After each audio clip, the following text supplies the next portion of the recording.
Olá, alunos. Eu sou a professora Simone e a aula de hoje é via das pentoses fosfato.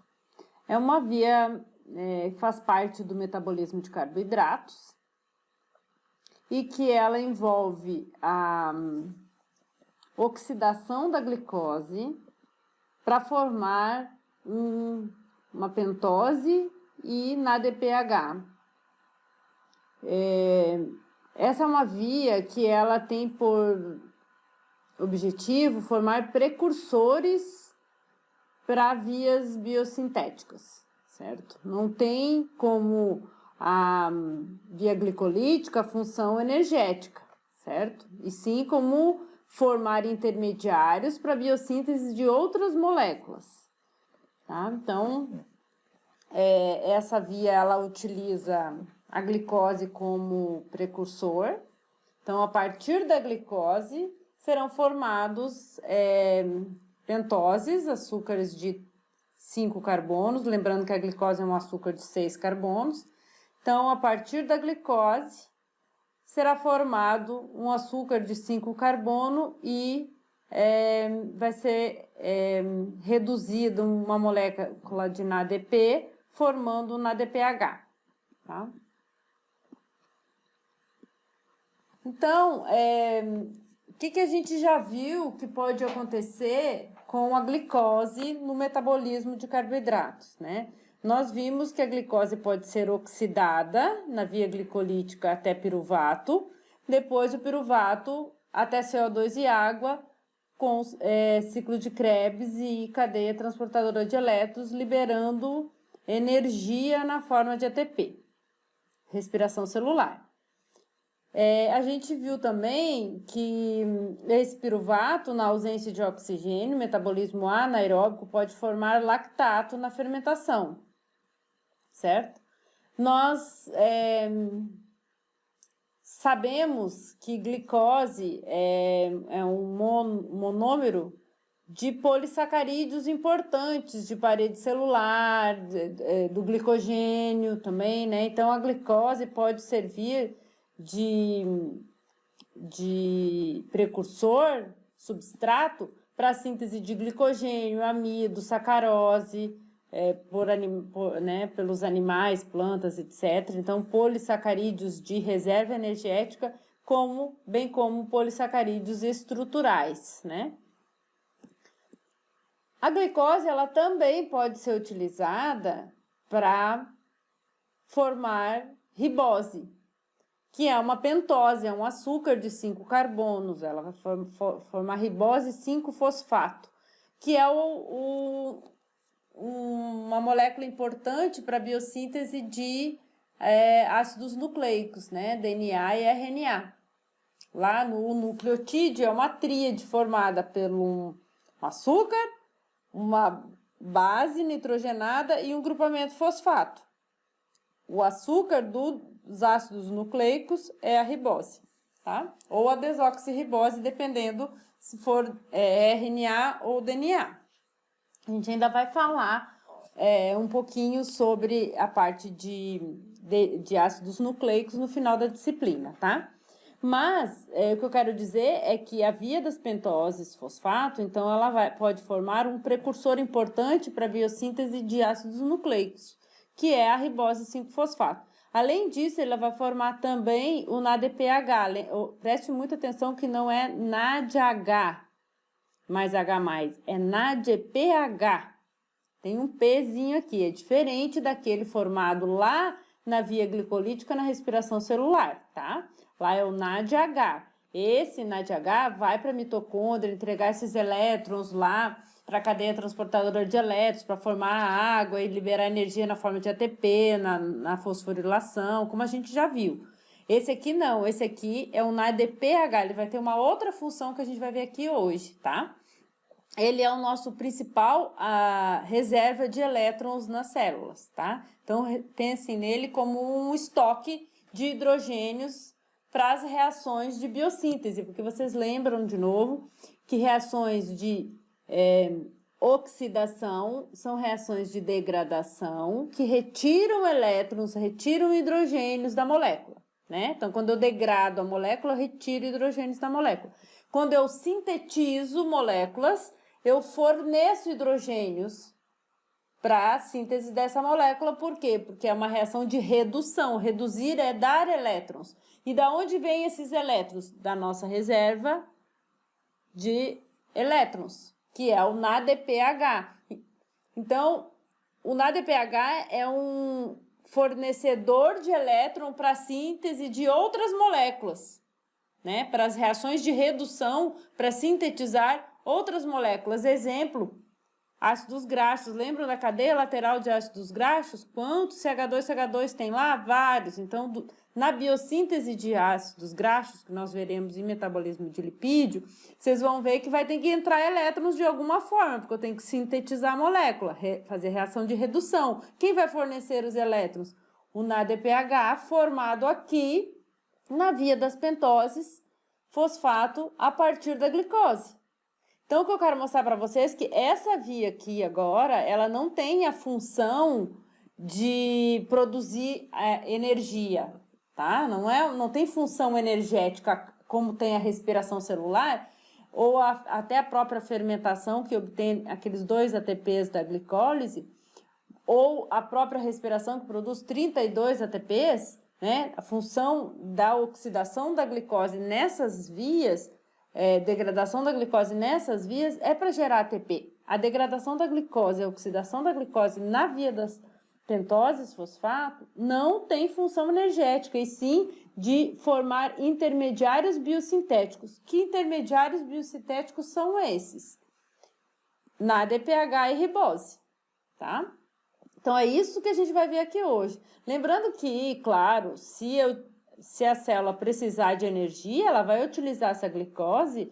Eu coloquei aqui glicose 6-fosfato, porque vocês lembram que toda vez que a glicose chega no hepatócito vindo da dieta, ela é rapidamente fosforilada pela exoquinase para evitar a saída dessa molécula para a circulação, né? A gente tem que manter a glicose estocada dentro do hepatócito, lá no glicogênio. Então, para evitar que ela saia a favor do gradiente de concentração, ela é rapidamente fosforilada. Então, todas as reações que vão acontecer aqui é a partir da glicose 6-fosfato, porque ela já vai estar fosforilada no carbono 6 quando estiver no citoplasma das células, ok?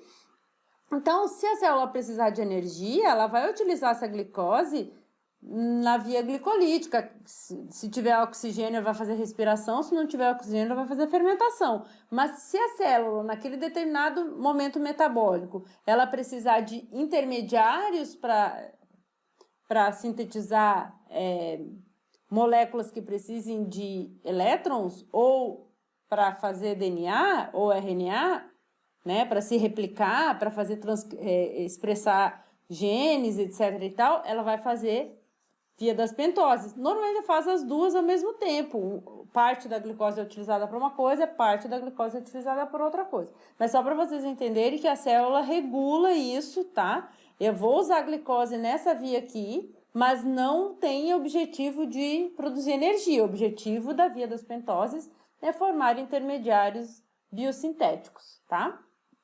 A oxidação da glicose na via das pentoses, essa via das pentoses também pode ser chamada de via do fosfogliconato ou ciclo da hexose monofosfato, tá? Só para vocês saberem que às vezes, dependendo da bibliografia que vocês forem ler ou um vídeo aula que vocês forem assistir, eles podem chamar a via das pentoses ou ciclo das pentoses, ou ciclo do fosfogliconato, ou hexose monofosfato, a mesma coisa, tá? Igual o ciclo de Krebs é a mesma coisa do que ciclo do ácido tricarboxílico. Bom, a via das pentoses, ela tem basicamente duas fases, tá? A principal fase é essa fase oxidativa aqui, tá? Mas ela tem também uma fase não oxidativa. Então, dependendo das células, animal, vegetal, etc. e tal, ou até mesmo no momento metabólico, a célula vai fazer preferencialmente a fase oxidativa ou a fase não oxidativa. Bom, na fase oxidativa, o que a gente vai ver é que a partir da glicose 6-fosfato, né, vai ocorrer primeiro uma desidrogenação, ou seja, né, uma oxidação, que é retirar elétrons, retirar hidrogênios. Os hidrogênios são retirados da glicose 6-fosfato e transferidos para o NADPH para formar transferidos para o NADP para formar NADPH, ou seja, reduz o NADPH e oxida a molécula até 6-fosfogliconato. Por isso que o nome da via também pode ser a via do fosfogliconato. Bom, depois da desidrogenação, existe uma descarboxilação. Vocês lembram que a glicose tem 6 carbonos e a ribose que eu vou formar aqui, que é a pentose, é um carboidrato de 5 carbonos. Então, eu tenho que tirar um carbono dessa molécula para eu formar um carboidrato de 5 carbonos. E esse carboidrato, ele sai na forma de CO2, tá? Sai na forma de CO2 e mais elétrons são transferidos para o NADP, formando o NADPH. Então, são formadas 2 moléculas de NADPH aqui, nas 2 reações que convertem, né? Primeiro a desidrogenação, depois uma desidrogenação associada a uma descarboxilação, formando a ribulose 5-fosfato. A ribulose 5-fosfato é convertida em ribose 5-fosfato, que é o nosso açúcar de 5 carbonos, que vai ser intermediário importantíssimo para a biossíntese de nucleotídeos, coenzimas, DNA, RNA, etc. e tal. Então, a via das pentoses aqui formou ribose e NADPH. A ribose vai ser importante para a biossíntese de DNA. E o NADPH, ele vai ser usado nas reações de anabolismo, ou seja, nas reações de biossíntese que o organismo vai fazer, certo? Então, a partir de precursores, N precursores, esses precursores vão receber os elétrons aqui do NADPH para formar macromoléculas, exemplos, ácidos graxos, esteroides, biossíntese de colesterol, etc. São moléculas que são biossintetizadas no organismo, né? E que precisam, portanto, são reações de redução, são biossínteses redutoras que vão precisar de hidrogênios. Esses hidrogênios vão ser fornecidos, então, pelo NADPH, que é formado na via das pentoses, tá? Então, essa via aqui, ela realiza uma oxidação, ou seja, desidrogenação e descarboxilação da glicose 6-fosfato, com a redução do NADP até NADPH e produção de uma pentose fosfato, que é um carboidrato de 5 carbonos. Essa é a fase oxidativa, simples, fácil, tá? Então, a partir da glicose 6-fosfato são formadas 2 NADPHs e uma ribose. Agora, existe também uma fase que é a fase não oxidativa, ou seja, não envolve desidrogenação aqui. Ela simplesmente converte carboidratos de 5 carbonos de novo em glicose. Por quê? Porque em determinadas células eu não preciso aquela célula pode não precisar fazer DNA, mas ela precisa do NADPH, então ela faz a via das pentoses para obter esse aqui, mas ela não precisa desse, então ela pega a ribose e retorna para fazer glicose de novo, numa via que a gente chama não oxidativa, que envolve principalmente essas 2 enzimas, que é a transcetolase e a transaldolase, né? Esse conjunto de reações não oxidativas, ele permite, então, o rearranjo das cadeias carbônicas e a reciclagem da glicose, ou seja, à medida que eu pego essa ribulose e converto em glicose, eu posso continuar fazendo isso aqui e ir liberando NADPH tanto para reações biosintéticas como para a nossa defesa antioxidante, que eu já vou mostrar para vocês, tá? Então, agora, se a célula precisar sintetizar DNA, aí ela não faz a fase não oxidativa, ela faz toda a fase oxidativa e utiliza a ribose. Então, isso vai depender, tá? Então, nessa primeira fase que eu mostrei aqui para vocês, na fase oxidativa, a glicose 6-fosfato vai sofrer um conjunto de oxidação, ou seja, vai doar elétrons, vai doar hidrogênios para formar a ribose 5-fosfato. Esses elétrons são doados para o NADPH, que irá formar o são doados para o NADP+, e vai formar o NADPH mais H+. Nessa fase, é consumida uma molécula de água e são gerados dióxidos de carbono e hidrogênio. Vocês lembram aqui que além da desidrogenação tem também uma descarboxilação. Então, também vai ser, nessa fase oxidativa, também vai ser liberado dióxido de carbono.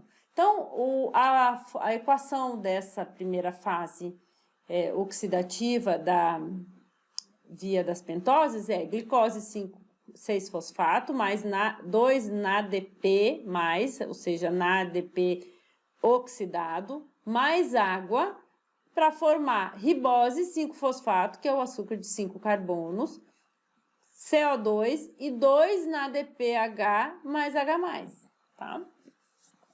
Então, a gente costuma dizer que a via das pentoses forma precursores para as reações biosintéticas. Um dos precursores é a ribose, que é precursor do DNA ou do RNA, ou de coenzimas, nucleotídeos. E o NADPH é precursor também porque ele fornece elétrons para a biossíntese de outras moléculas. Então, em tecidos que precisam de bastante NADPH, ou seja, que vão precisar de bastante elétrons, que são tecidos que estão fazendo bastante biossíntese, fazendo reações de redução e precisam de muito elétron, talvez a ribose não seja necessária, porque ele não está fazendo divisão celular, não quer sintetizar DNA, ele quer só o NADPH da via das pentoses. Então, essa ribose 5-fosfato, ela retorna, ela pode formar gliceraldeído ou frutose, que vão entrar lá na gliconeogênese, entra na glicólise, só que a reação inversa, então, é a gliconeogênese, e vai formar, então, glicose 6-fosfato. Isso chama-se reciclagem de glicose, permitindo que a via das pentoses aconteça de novo e vai gerando cada vez mais NADPH para o organismo, certo? A segunda fase, que é a fase não oxidativa, que eu falei para vocês, ela que envolve, então, essas duas enzimas, a transcetolase e a transaldolase, que fazem o quê? Redistribui e transfere elementos entre os compostos sem consumir ou liberar outras substâncias, tá? Então, eu não vou mostrar para vocês aqui a via, porque ela tem vários carboidratos envolvidos aqui, mas o que eu quero que vocês saibam disso é que existe a possibilidade, então, de, através da via não oxidativa, que as pentoses formadas a partir da glicose 6-fosfato podem retornar e formar glicose de novo, certo? Então, a partir da ribose 6-fosfato, ela pode formar a frutose 6-fosfato. Isso aqui que eu não vou mostrar para vocês, porque vocês não precisam saber. O que vocês precisam saber é que, em um determinado momento, essas pentoses aqui formadas podem retornar formando glicose quando elas não forem utilizadas na célula. A célula só precisa disso, ela não precisa fazer DNA, não precisa, ela retorna na segunda fase da via, que chama fase não oxidativa. Isso é bastante importante, principalmente nas plantas, tá? Lá que faz biossíntese de carboidrato a partir de dióxido de carbono, então é reciclagem de carbono. Então, o sentido que essa reação vai tomar aqui vai depender da quantidade, da necessidade da célula. Então, células que precisam de uma maior produção de NADPH, a equação se deslocará no sentido da formação de glicose. Por quê? Porque à medida que ela vai formando glicose, né, aqui, ó, vai se deslocando para formar glicose, utiliza a ribose para formar glicose, ela permite que a glicose seja convertida de novo em ribose e libere na ADP. Então, células que precisam de muito na ADPH, elas vão fazer essa reação nesse sentido de formação de glicose, tá? Enquanto que as células que não... Vou botar aqui. Células que precisam de pentoses, mais pentoses do que na DPH, elas vão deslocar a equação para cá, certo? Elas vão formar as pentoses ao invés de formar glicose. Então, isso vai depender. Que células são essas, por exemplo, que precisam de muita ribose? Células que estão em muita divisão celular, que precisa fazer muito DNA, certo? Células que estão se dividindo muito rapidamente, tem tecidos que têm a característica de se dividir muito mais que outros, mas nós temos também uma condição patológica, né? Que é uma proliferação maligna, um tumor maligno, o câncer, por exemplo, ele tem a via de divisão celular desregulada. Então, as células malignas se dividem muito mais rápido que uma célula não tumoral, né? Porque eles têm um mecanismo de mitose desregulado. Esse tecido acometido de um câncer, por exemplo, eles vão consumir muita ribose, porque eles precisam fazer muito DNA para gerar mais célula, porque, lembra, o que é mitose? É divisão celular, onde uma célula mãe gera duas células filha. E para que eu consiga formar duas células iguaizinhas a minha, eu preciso duplicar o meu material genético para fazer 2 materiais genéticos a partir de um. Então, eu preciso sintetizar DNA. Então, esse órgão que está acometido de câncer, por exemplo, ele vai desviar essa equação para cá, no sentido de formar ribose. Então, isso vai depender, né, do momento celular, se eu vou utilizar essa ribose aqui ou não, ou se eu preciso mais disso ou disso, aí vai ocorrendo a reciclagem ou não, ou seja, vai acontecer a fase oxidativa e a não, ou só oxidativa, ou só a não oxidativa, certo? Esse é o resumo do que vocês precisam saber, tá? Então, de uma forma geral, quais seriam os produtos da via das pentoses? Bom, falei para vocês que existe a produção do NADPH, que pode ser utilizado como uma fonte redutora, né? Ele tem um grande poder redutor, porque o que é um poder redutor? É a capacidade de doar elétrons, de fazer reações de redução. E reações de biossíntese, que as células precisam sintetizar ácidos graxos, por exemplo, elas vão precisar de muito na DPH, tá?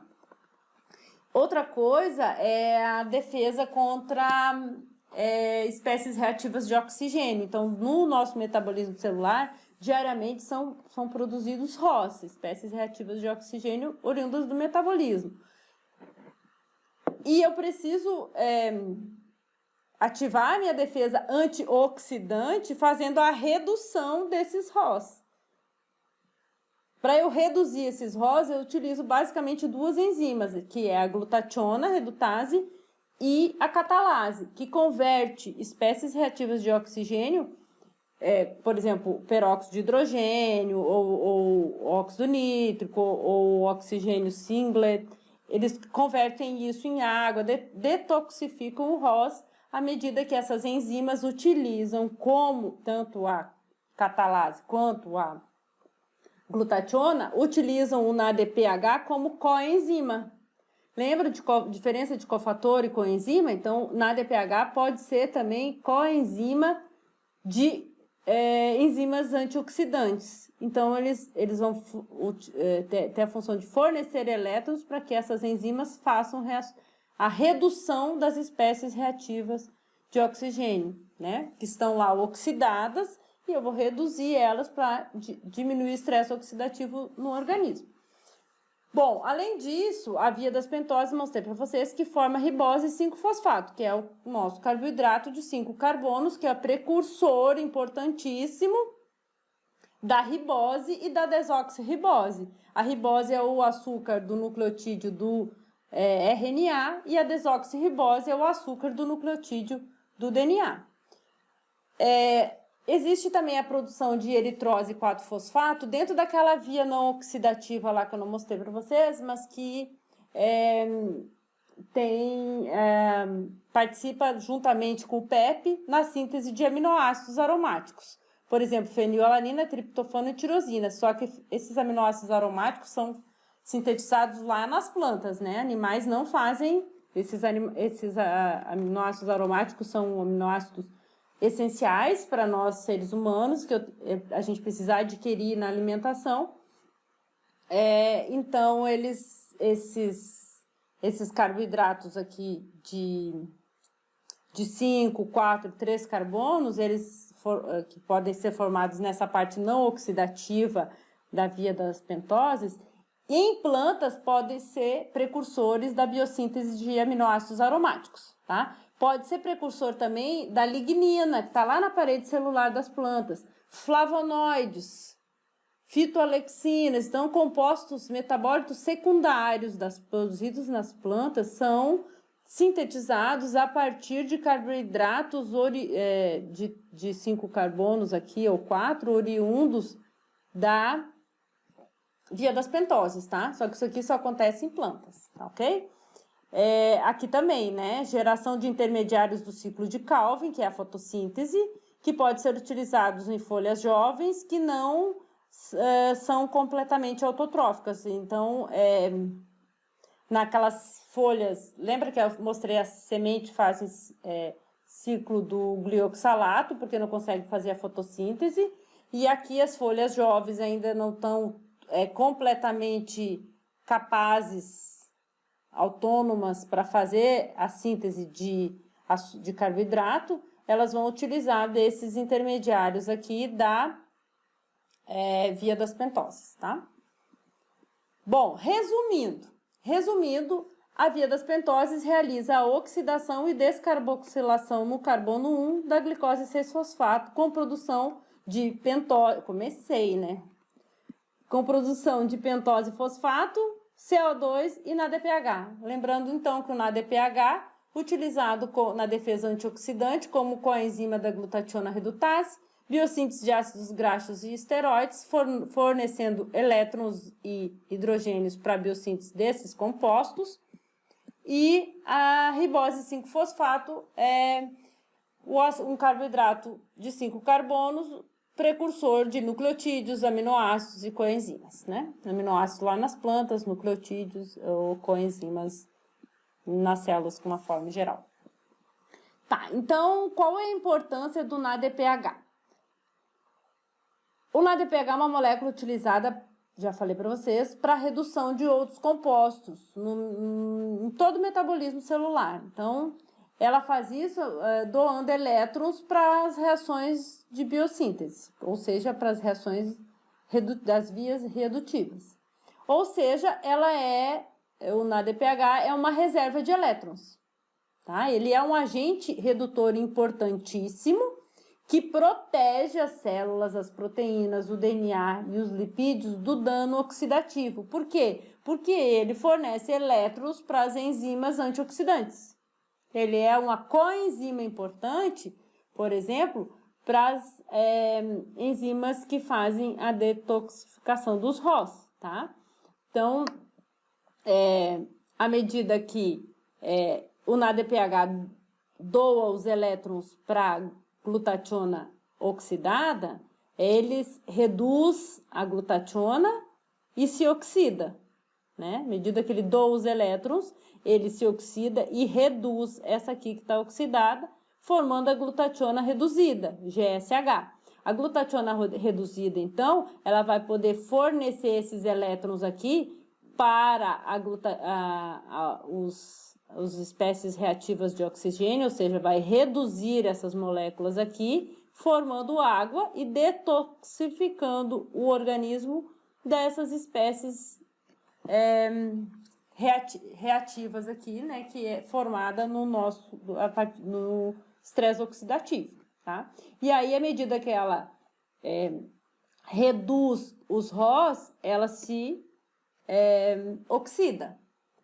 Aí ela vai ter que se reduzir de novo, quem vai fornecer elétrons para ela de novo é o NADPH. Então, a gente diz que o NADPH é coenzima importante da glutationa redutase, tá? Tanto a glutationa quanto a catalase, que vão detoxificar, por exemplo, o peróxido em água, né? H2, a catalase, ela transforma o peróxido de hidrogênio em água. E a glutationa, ela detoxifica os demais ROS, né?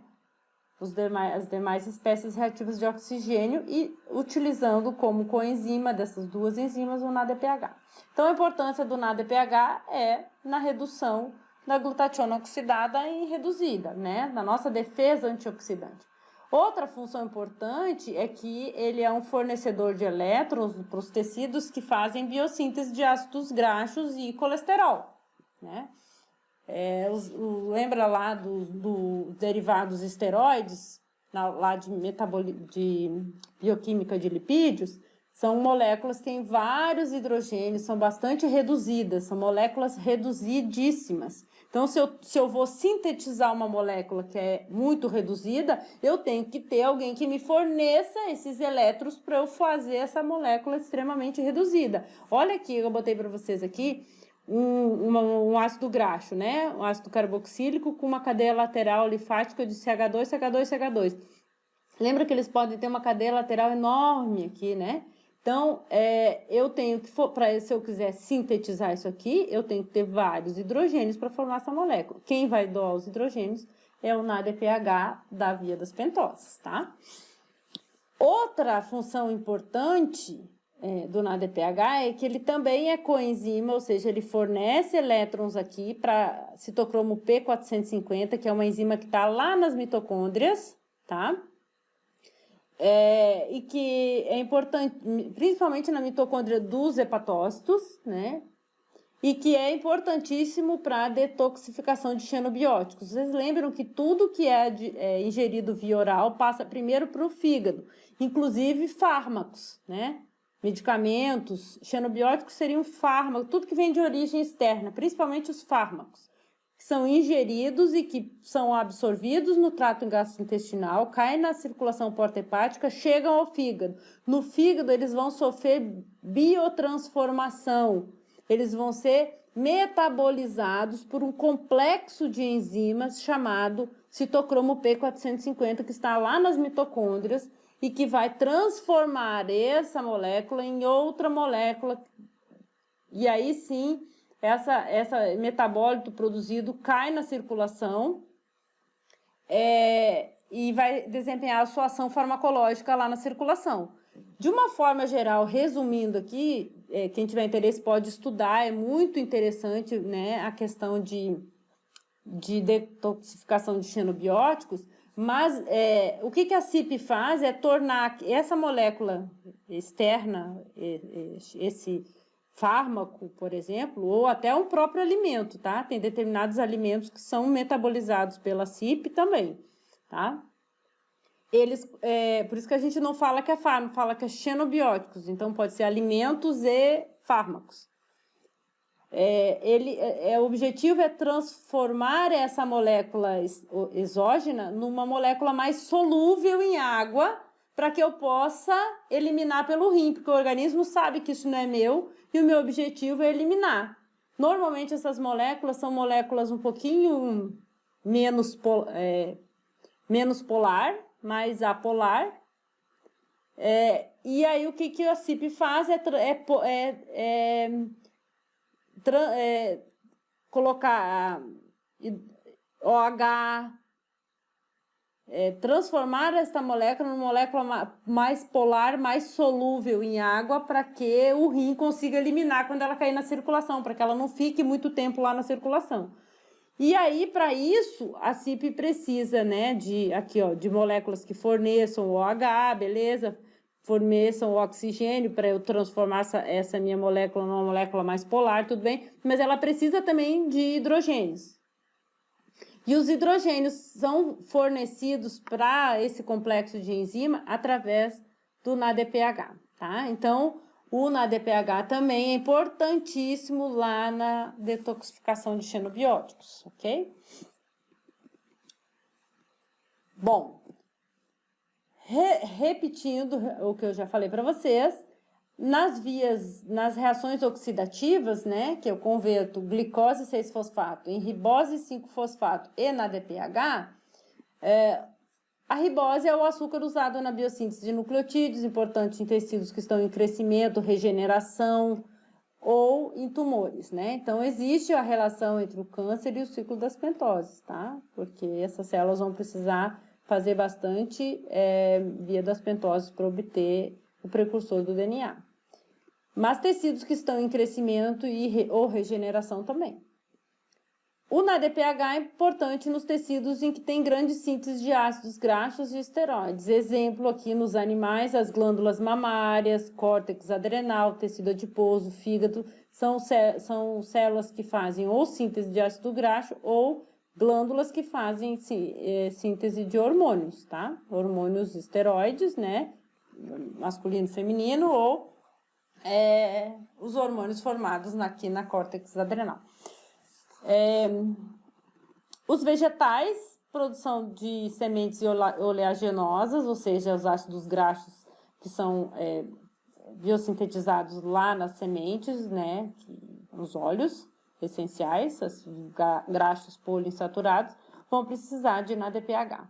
Então, se essa célula tiver grande necessidade de NADPH, e não da ribose, a gente já viu que a ribose pode formar glicose lá, 6-fosfato, e essa glicose vai lá para a via glicolítica, lá de novo, né, para glicólise ou para gliconeogênese, etc. Então, células de tecido em crescimento rápido, ou seja, que fazem muita síntese de DNA e que sintetizam ácidos graxos e esteroides, necessitam da ribose como precursor. E NADPH reduzido como um agente redutor para as reações de síntese. Bom, então, repetimos isso, já vimos isso, falamos isso de novo, tá? Como é que faz a regulação dessa via? Então, o ponto de regulação alostérica é aqui, tá? Onde células que estão usando bastante NADPH para reduções biosintéticas, elas têm, então, muito NADP, então NADP oxidado, e pouco NADPH, porque elas estão utilizando bastante isso aqui. Então, o NADPH aqui alto com o NADP alto com o NADPH baixo vai estimular essa enzima aqui, aumentando o fluxo de glicose 6-fosfato aqui para formar, para ser oxidado na via das pentoses.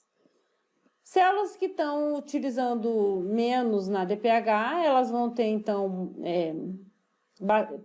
pouco NADP e bastante NADPH. Então, vai ter bastante molécula, o NADP reduzido e pouco oxidado. Então, aqui vai inibir a via das pentoses. Vai inibir alostericamente essa enzima aqui e bloquear a via. Certo? Então, isso tudo depende do momento metabólico. Bom, existe uma deficiência genética de uma enzima importante da via das pentoses fosfato, que é a primeira enzima da via, que é a glicose 6-fosfato desidrogenase. É aquela que vai fazer aquela primeira desidrogenação da glicose, formando o fosfoglicoronato, né?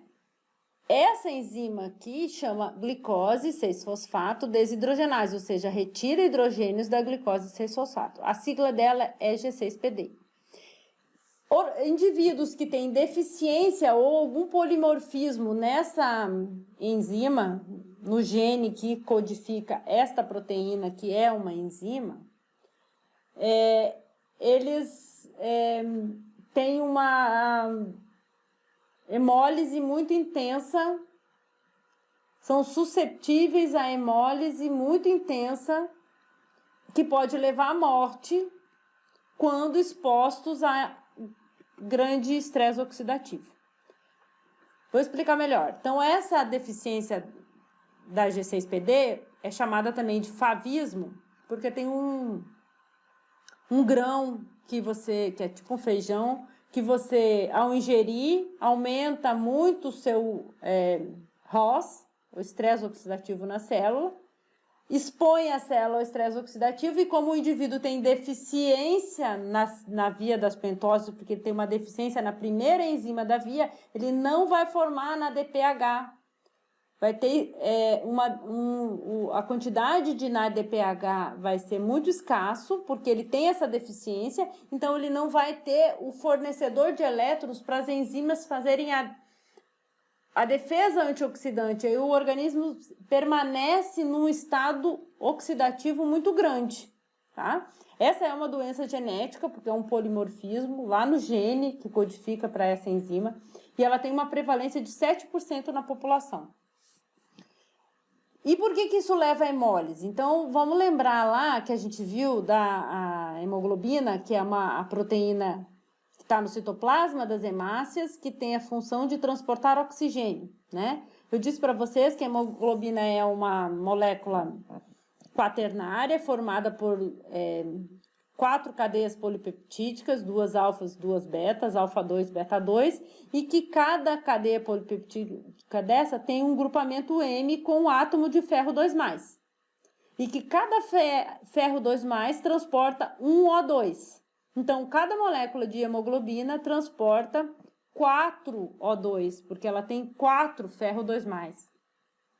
E no citoplasma da hemácia, nós temos 64 milhões de moléculas de hemoglobina. Eu estou falando isso para mostrar para vocês que a função da hemácia, da célula vermelha do sangue, é transportar muitos oxigênios do pulmão para os tecidos. E por que as células precisam de oxigênio? Eu não preciso nem falar, né? Porque nós já vimos nas aulas anteriores tudo sobre respiração celular e quem é que recebe os elétrons da oxidação da glicose para produzir energia para formar água? O oxigênio na mitocôndria, né? Então, todas as células precisam de oxigênio, senão elas morrem. Por quê? Porque não vão ter energia, porque não tem o aceptor do elétron lá na cadeia transportadora, então não vai formar ATP, certo? Então, as hemácias têm a função de transportar oxigênio. Entretanto, elas só transportam se o ferro estiver na forma ferro 2+.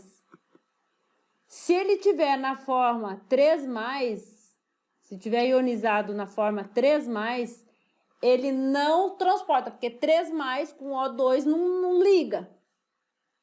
E aí, essa hemoglobina que tem o ferro 3+, ela é chamada de metahemoglobina. E quem é que faz isso aqui, ó?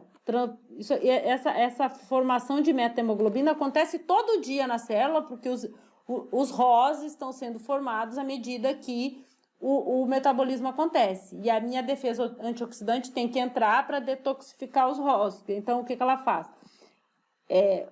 O ferro 3+ formado aqui nas hemácias, ele é convertido de novo em ferro 2+, por quem? Olha quem tá lá.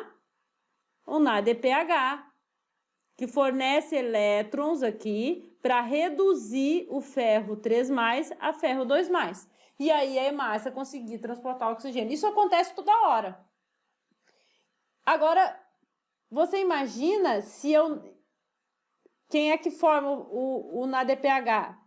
A via das pentoses, que converte, então, glicose, 6-fosfato em 6-fosfoglucoronato, tudo depois dá até ribose. Beleza. A primeira enzima da via das pentoses é a G6PD, falei para vocês já.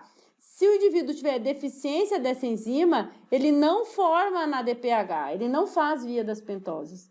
Então, o organismo vai continuar com o ferro 3+ nas suas hemácias. Não vai transportar oxigênio. Essa hemoglobina, então, não tem função. Então, essa proteína, o citoplasma da hemácia, que não está ligada ao oxigênio, porque ela não consegue ligar 2+, ela precipita no citoplasma da hemácia na forma de corpos de Heinz, que nada mais é do que a hemoglobina desnaturada no citoplasma da hemácia. E ela começa a se depositar lá dentro e aquela hemácia que era redondinha, bonitinha, começa a ficar com depósitos lá dentro que deformam a sua estrutura. E aí essas hemácias, quando estão circulando no corpo, elas passam pelo baço, porque o baço é o nosso filtro, e os macrófagos do sistema retículo endotelial fagocitam essa hemácia aqui, achando que ela é um corpo estranho, porque ela não está na sua forma normal, ela está assim, devido à grande quantidade de meta-hemoglobina precipitada no seu citoplasma na forma de corpos de Reis, deforma as hemácias e os macrófagos começam a morder esses pedacinhos aqui para tentar transformar essa célula numa célula redondinha de novo. E aí a célula começa a extravasar o seu conteúdo, que é o que a gente chama de hemólise. Hemólise intravascular, ou seja, dentro da circulação, tá? E aí o indivíduo morre sangrando. Bom, quando que isso acontece? Normalmente, indivíduos que têm essa deficiência de G6PD, eles são assintomáticos. Claro, professora, como assim? A senhora falou que podia morrer, pode morrer quando esse indivíduo é submetido a um grande estresse oxidativo. Que situação é essa? Exemplo, subir uma montanha muito alta, onde a tensão de oxigênio é muito baixa, o meu metabolismo, meu organismo vai ser exposto a um estresse oxidativo maior. Eu posso, se eu tiver deficiência de G6PD, quando eu for, sei lá, para um país que tem Bolívia, né? Colômbia, Chile, que tem uma altitude maior, eu começo a sangrar e posso morrer sangrando ali em questão de 30 minutos.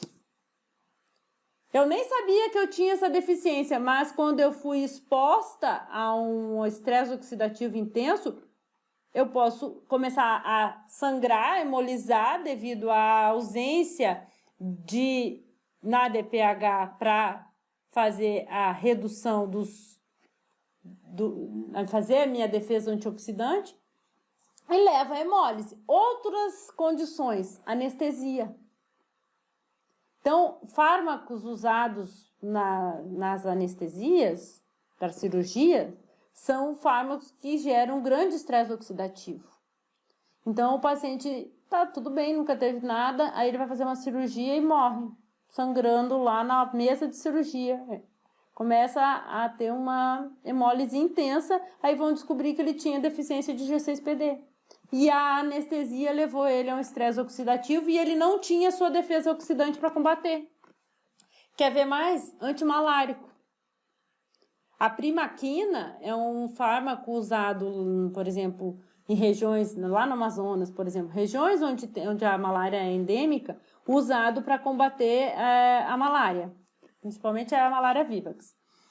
E esse fármaco, quando administrado no indivíduo, ele causa um estresse oxidativo muito grande, inclusive esse é o mecanismo de ação para matar o plasmódio, né? O parasita, o protozoário da malária, que causa a malária. Causar um estresse oxidativo e matar o micro-organismo por isso. Só que ele causa na célula também, e se eu não tiver minha defesa oxidante para ir lá e consertar o estrago, eu morro sangrando do mesmo jeito. Então, os antimaláricos, de uma forma geral, e aí entra a questão da cloroquina, que foi muito falado agora na época do Covid, quando foi sugerido o uso da cloroquina para a Covid, muitos pesquisadores, estudiosos, salientaram a importância do polimorfismo de G6PD na população e que esses indivíduos que têm polimorfismo, que são assintomáticos, porque nunca sofreram um estresse tão grande a ponto de necessitar uma defesa mais intensa, se tomar a cloroquina pode levar a hemólise. Né? Então, o que se faz lá no Amazonas por rotina é que toda vez que o indivíduo tiver diagnóstico de plasmódio vivax e ele precisar tomar primaquina, cloroquina, hidroxicloroquina, que é cloroquina para falcíparo, eu acho. Se eu não me engano, é para falcíparo e a primaquina é para vivax. Mas, independente disso, toda vez que tiver diagnóstico de malária, o indivíduo, antes de tomar o antimalárico, ele faz o teste para polimorfismo de G6PD. É tipo um testezinho rápido, igual de beta-HCG, pinga, gotinha, deu 2 risquinhos.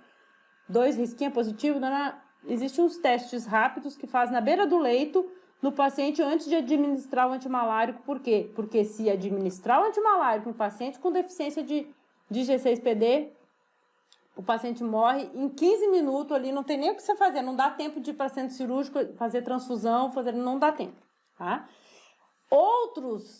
Outras condições que levam a isso, a esse estresse e que em determinados indivíduos podem causar hemólise, morte, são herbicidas, tá? Nós já vamos falar de um herbicida importante em plantações de algodão, arroz, café, babá, que ele também atua aqui na via das pentoses, tá? Tem um papel importante aqui e está associado com essa questão de desencadear um estresse oxidativo muito grande. E se o indivíduo, se for exposto, tiver a deficiência... Por que eu falo isso? Porque esse polimorfismo de G6PD, ele é muito comum na população, né? E ele tem vários tipos, tem mais de 300 tipos de polimorfismos diferentes e cada um com níveis diferentes de deficiência da enzima, né? Tem os que tem 30% da enzima ativa, tem os que tem 70% da enzima ativa e assim vai. Então, dependendo do polimorfismo genético, você pode estar mais suscetível ou não ao estresse oxidativo. E isso é muito comum na população. Tem estudos epidemiológicos que mostram que essa deficiência ela é disseminada no mundo inteiro. Então, tem um mapa do mundo mostrando diferentes países assim com o seu percentual de polimorfismo. Então, é bastante comum. A maioria da população não sabe que tem porque nunca precisou utilizar. Porque nunca foi exposto a um estresse oxidativo tão grande a ponto de necessitar que a sua defesa antioxidante, a sua via das pentoses, produza grande quantidade de NADPH para combater esse estresse oxidativo exacerbado, tá? Então, aqui, só para mostrar para vocês, já fui falando muito aqui, de medicamentos, sulfo, antibióticos, herbicidas, antimaláricos, radiação, tudo que pode desencadear, então, a hemólise em pacientes que têm essa deficiência. E para terminar, o paraquat, que eu falei para vocês, que é o herbicida de contato não seletivo, amplamente utilizado em mais de 100 países, em culturas de fumo, algodão, arroz, café, cana-de-açúcar, feijão, maçã, soja, etc., né? Como um agroquímico que tem a função de destruir as plantas daninhas, né? Então, ele é uma molécula aceptora de elétrons que em plantas expostas à luz leva a sérios prejuízos fisiológicos, como depressão de NADPH. Esse é o mecanismo de ação do paraquat. Então, ele capta os elétrons do NADPH, que a planta está produzindo, e aí a planta morre por falta de elétrons, né? Induz o estresse oxidativo muito grande na célula e consome a capacidade antioxidativa dela. E aí essas plantas morrem devido à ação do paraquat, tá? Mas são essas plantas que crescem no meio da plantação, tá? Então, ela tem vários nomes aqui comerciais, tá? A Anvisa já classificou esse herbicida como classe 1, ou seja, extremamente tóxico, e ele é descrito em muitos estudos, modelo animal e estudos epidemiológicos, como indutor da doença de Parkinson, porque ele leva à degeneração do sistema nervoso central, tá? Então, o paraquat ele é usado para combater plantas daninhas, ele atua mediante o mecanismo de indução do estresse oxidativo, assim como a primaquina, que eu mostrei para vocês, antimaláricos de uma forma geral. pela produção aumentada de radicais livres associados à depressão da defesa antioxidante, ou seja, ele aumenta o estresse oxidativo e consome o NADPH. Então, ele aumenta o estresse e tira a capacidade da planta se defender desse estresse e a planta morre, certo? No Brasil, vários países da Europa já é proibido há muito tempo. E o Brasil tem um plano de acabar com o uso do paraquat agora em 2020. Então, vocês podem buscar na literatura, vai ser inclusive a atividade para valer presença da aula de hoje, vocês buscarem essa informação sobre o fim, a proibição do uso do paraquat no Brasil, se isso está valendo ou não. E eu vou fazer mais eu mostrei aqui para vocês o mecanismo do paraquat na planta, mas ele tem um efeito também tóxico nos insetos e nos animais, tanto animais quanto humanos, que vão, porque ele fica lá no solo, etc. Então, eu vou passar para vocês uma revisão sobre esse herbicida e vou fazer algumas perguntinhas, tá? Por quê? Porque ele além de valer presença, eu vou colocar valendo nota também na média, porque eu achei interessante para a área de vocês isso. Então, fazer a relação entre esse efeito, a intoxicação do paraquat, com a bioquímica, com a via das pentoses, tá bom? Então é isso, até mais, até a próxima aula. Nós vamos falar então sobre metabolismo de glicogênio para encerrar o tópico 5.